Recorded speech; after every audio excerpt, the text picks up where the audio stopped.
pressure here for our next guest, Kelli Garner, right?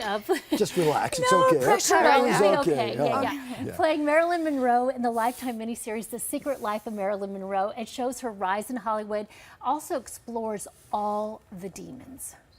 Tell me this. Do they always...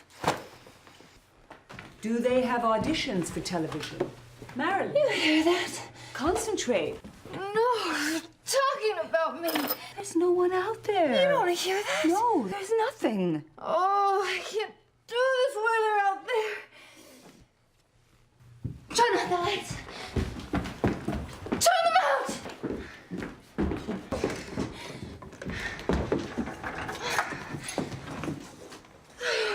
Darling girl, why are you so tormented?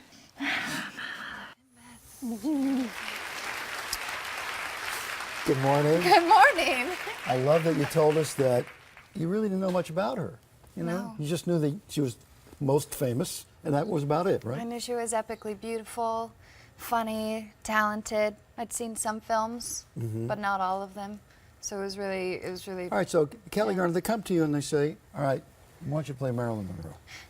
Everybody has a take on Marilyn Monroe, right? Sure. Everybody owns their own version of Marilyn Monroe. Was that very intimidating for you? It was extremely intimidating. I laughed at first. I was like, "Oh, you're kidding?" It's like, "Oh wow, that's cool." Yeah. Side by side. The side by side. I laughed at first, you know, but when this explores kind of her mental health and her relationship she had with her mother, who was schizophrenic, and I found that a really interesting part of her life that I didn't know anything about, and I'm a big proponent of mental health. And I didn't know that either. And the mom, played by Susan Sarandon, also Susan's real-life daughter as the younger version. Yeah. And that schizophrenia and what she did to you, or to the Marilyn. Sure. Right? Yeah, just not being there, you know, not having a consistent, healthy mother figure can be extremely And not damaging. even in terms of touch and affection and all of that. Right. That didn't exist. So it's very simple to say that's why Marilyn needed the love and affection of the entire world. Exactly. Yes. Yeah. All right, now you have been in therapy, right? I have, So yeah. therefore, and this is based a lot on the therapeutic therapy. process. We use the voice of Marilyn with a fictional therapist to kind of tell her story.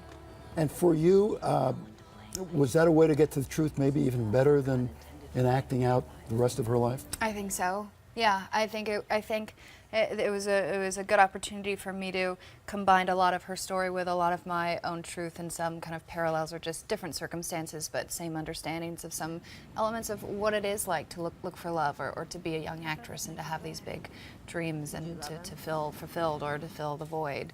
And so it was nice to get to play that. Look at I Susan. like your intensity here when you Yeah. talk about that. Now you're looking here. There's your mom, right? Susan. Academy Award winner. Just Academy Award. Yeah, just some Susan Sarandon, Jeffrey Dean Morgan, Emily That's Joe Watson. DiMaggio, right? That's Joe DiMaggio. Yeah. Now, are you aware of that he was perhaps a bigger star than she was when they got married? Joe DiMaggio? I don't know. We can argue this But there was a famous line, I don't know if it's in different ways. Yeah. where she said to him, "Joe, I was in Korea. You don't know what it's like. There were 50,000 people cheering." And he said, "I very well know what that's like. That's every day at work for me." That's Right. good. That's Yeah. probably how they bonded. You Yes. had to really step into this role. Once you saw yourself done up with the hair and the makeup, did that make it become more real for you? I mean, creating the whole image? Well, yeah, it definitely made it become real. I was like, oh, I'm doing this. Wow, this is really happening. But it was one of those things where it was such a beautiful such a talented hair and makeup costume team.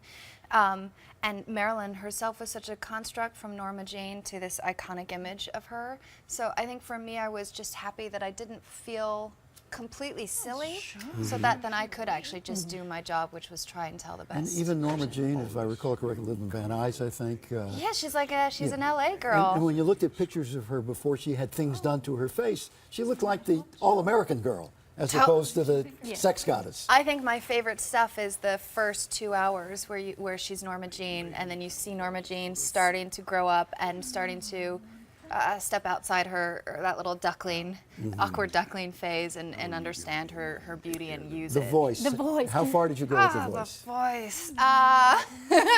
What a point of contention. I remember when I was like first going up for it, the director was just, please just don't do a voice, just don't. And I was like, no, you gotta let me try it. And I tried it and it wasn't there yet. She's like, just use your voice. But by the time we got there, I'd done some work, and we played around. We would do some takes where the voice was there and then some where it wasn't, and so God bless the editors. Can you do it for us now? Can you do any of the little, because you have to really embody. Oh, yeah, I mean, she's just a little higher, you know? And I think she's such a nonverbal communicator, you know? I don't think it's even as much of her voice or what she's saying, but her body language. So if I did more like this to Steve?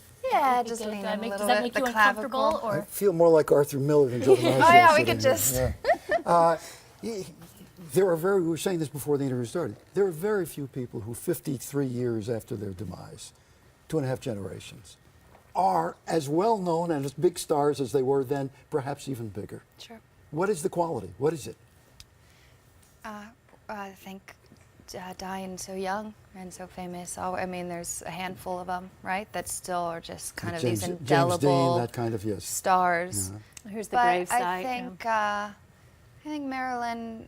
I think there was a vulnerability and a realness. Like there was something very piercing about her. You could see her soul a lot. That I think that's just kind of why she's everlasting.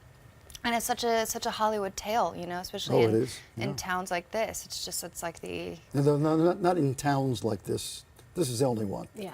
Oh, that's true. I mean, like big, like hubs of artists making Got it. movies. Hey, it's great to meet you. It's so Kelli. nice to meet you, Thank too. Thank you for having The me. Secret Life of Marilyn Monroe premieres Saturday night at 8 o'clock on Lifetime. It's a two-parter, right? Two-parter. Two-parter. I've seen the first part. I Okay. really enjoyed 4 it. hours. Yeah. Oh, good. Yeah, yeah, yeah.